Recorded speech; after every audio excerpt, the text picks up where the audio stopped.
अस्सलाम वालेकुम नाजरीन, बात करेंगे ड्रामा सीरियल खई की आने वाली एपिसोड के बारे में, जो कि एपिसोड होने वाली है पहले से भी ज्यादा कहीं इंटरेस्टिंग, क्योंकि नेक्स्ट एपिसोड में होने वाला है बरलाज खान का कत्ल, बरलाज खान की मौत। हम देखेंगे कि बरेरा देगी जमदा का साथ। बरेरा जो कि ये बात जान चुकी है जितने भी अब तक कत्ल हुए सब ने जमदा ने करवाए, इसके बावजूद वो उसकी हेल्प करेगी, क्योंकि वो खुद भी चाहती है कि चनार खान के इस घर के सारे मर्द भले मारे जाएं, क्योंकि वो खुद भी शिकार है इन लोगों के जुल्म का। तो वो जमदा को कहेगी कि आज रात चनार खान को तुम रूम से बाहर मत आने देना, बाकी काम तुम मुझ पर छोड़ दो। दूसरी तरफ दोराब खान ने बरलाज खान को बादल खान के पहरे पर बैठाकर उसको खुद ही मौत के मुंह में डाल दिया है। सो बरलाज खान दे रहा होगा पहरा बादल खान का, और चनार खान को जमदा अपने प्यार के जाल में ऐसे फंसाएगी कि सो चनार खान को पता ही नहीं चलेगा कि बाहर क्या हो रहा है। और इसी तरह बरेरा अपना काम कर दिखाएगी, तो जाएगी बरलाज खान के पास और उसे कहेगी कि बख्तावर की तबीयत बहुत खराब हो रही है। सो बरलाज खान जैसे ही बख्तावर के पास जाएगा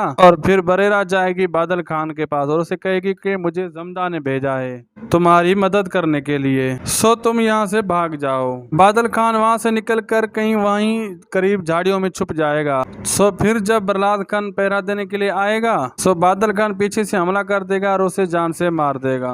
सो बादल को जमदा की सारी प्लानिंग का पता चल जाता है। जमदा ने बादल को पकड़वाया ही घर में लाने के लिए था। तो बादल खान बरलाज खान का गला काट कर वहाँ से भाग जाएगा। चनार खान देखेंगे कि बादल खान की बरलाज खान को इस हालत में सो शोर मचा देंगे। तो चनार खान अपने बेटे की कटी गर्दन को गोद में लेकर बहुत चीख चीख कर रोएगा। तो जमदा को यह सीन देख के बहुत ज्यादा सुकून मिलेगा। और इस बार चनार खान की दूसरी बीवी अपने दूसरे बेटे को खोने के बाद पागल ही हो जाएगी। दूसरी तरफ दोरा बाबा बरलाज खान की मौत का सुनकर गम में हालत में बेहोश हो जाएंगे और उसे फालिज का एक जबरदस्त अटैक हो जाएगा और वो बिस्तर से उठ ही नहीं सकेंगे। और इसके बाद कोई भी फिर जमदा पे शक नहीं कर पाएगा और कोई कहेगा कि जमदा तो चनार खान के साथ थी। अगला शिकार है दोराब बाबा। सो जमदा कैसे करेगी सो दोराब खान बाबा का शिकार, और ये हम आपको आने वाली वीडियो में बताएंगे। देखते रहिए हमारा यूट्यूब चैनल। वीडियो अच्छी लगी है तो वीडियो को लाइक करें, दोस्तों से भी शेयर करें और सब्सक्राइब कर दें कि जैसे अगली अपडेट आप तक आसानी पहुंचती रहे।